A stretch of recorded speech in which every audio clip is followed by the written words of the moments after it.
took a little trip along with Colonel Jackson down the mighty Mississippi. We took a little bacon and we took a little beans, and we caught the bloody British in a town in New Orleans. We fired our guns and the British kept a-coming. There wasn't as many as there was a while ago. It's the Alex Jones Show. That's right, the British kept a-coming. I'm Paul Joseph Watson, filling in this final hour for Alex Jones, who is working on his documentary film. Now, we're talking about a BP oil spill and how the evidence now suggests that not only was there foreknowledge of the event, but that there may even have been tampering with the equipment that caused the oil spill, the explosion itself. We're also going to get into the wider aspects of this post-industrial revolution that the globalists are trying to impose on the free people, specifically in the Western world. But now we're going to take some of your calls. I want to talk about the BP oil spill. I want to talk about Bilderberg, the austerity fascism that's coming. And our first caller is Donna in New Hampshire. Donna, you are on the air. Hi, Paul. You're doing a wonderful job. I just wanted to kind of touch base with, first of all, my husband is down in the Gulf. He's been down there ever since all of this started uprising. And he has been at ground zero. And he said the oil, when you go 5 miles west or 5 miles east, you didn't see anything all the way up to the shore. And, you know, I really think this has been my take on it from the very beginning, that BP... BP is falling on their sword. They're falling on their sword for the New World Order to implement the carbon taxes and get all this, because Obama came in and said that there's going to be no more drilling, which would put my husband out of business, along with the fact that there's no fishing being done. That's ruining a $1 billion industry right there. What better way to shut down everything and collapse our economy, but to come in and make this look bigger than it is? The media has been throwing this completely out of whack, and the fact that BP wouldn't even let, most of mainstream media even in and around the area, is telling to me. Yeah, well, I mean, as soon as this happened, you had people like Mark Levine questioning why Obama was sending SWAT teams there, and saying that basically, as you said, this represents completely the wrong response to how this should be handled. You mentioned the fishing that's been devastated, and it has. And we know that the government, the federal government, the globalists do indeed have this agenda to shut down the oil industry. That's what they talk about. That's what Barroso, the EU Commission head, talks about on a regular basis. That's what the post-industrial revolution is. It's about shutting down industry and turning our economy into this green economy, which is a complete disaster because it costs 2.2 jobs for every job created.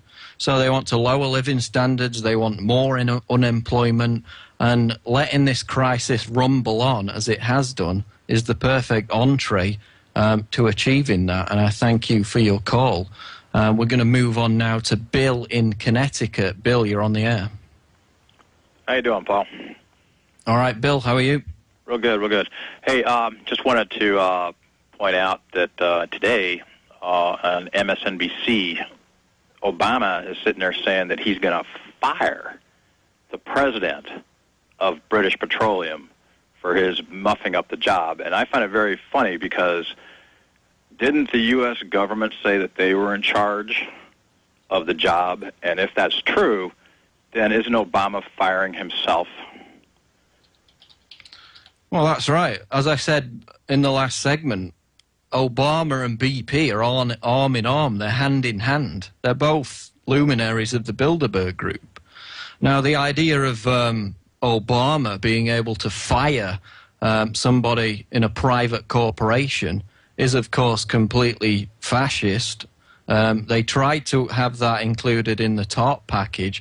In fact, I think they did have language which indicated that Obama would be allowed to fire CEOs of corporations, which, of course, is completely undemocratic. It's completely anti-business, and it's not something that's ever happened before in a free America. But yeah, it's a Punch and Judy sideshow. Obama's not going to go after BP. He's not going to kick any ass. He's on the same team as them, and both Obama politically and BP are taking one for the team, and they're allowing this to get worse and worse so they can later exploit the crisis. Pertaining to Chris Matthews' show coming up on the 16th there, I thought that everybody should use this as an opportunity, okay, to make lemonade out of lemons. So if Chris Matthews is going to be handing out lemons for the Tea Party and specifically to Alex Jones, I really think that we ought to have a viewing party across the United States of all the Tea Partiers and so on and so forth to go ahead and have a good laugh. Because, we know that these guys are trying to expose people that are exposing them to what's really going on. So, I thought that would be another great thing to probably do. Yeah, it's a good idea. I mean, the thing about Chris Matthews and this, rise of the right is basically going to be a smear attack on Alex Jones and everybody who is trying to expose this globalist takeover, and it's coming up, I believe, in the next few days or early next week. I mean, Chris Matthews says that his hero is Saul Alinsky, the big commie. The rise of the right. I mean, if your hero is Saul Alinsky, then everybody on the political spectrum is going to be to the right of you. It's ridiculous. Alex Jones spent 8 years bashing Bush, and he's this right-wing extremist. I mean, they're hoping that people have quite short memories there.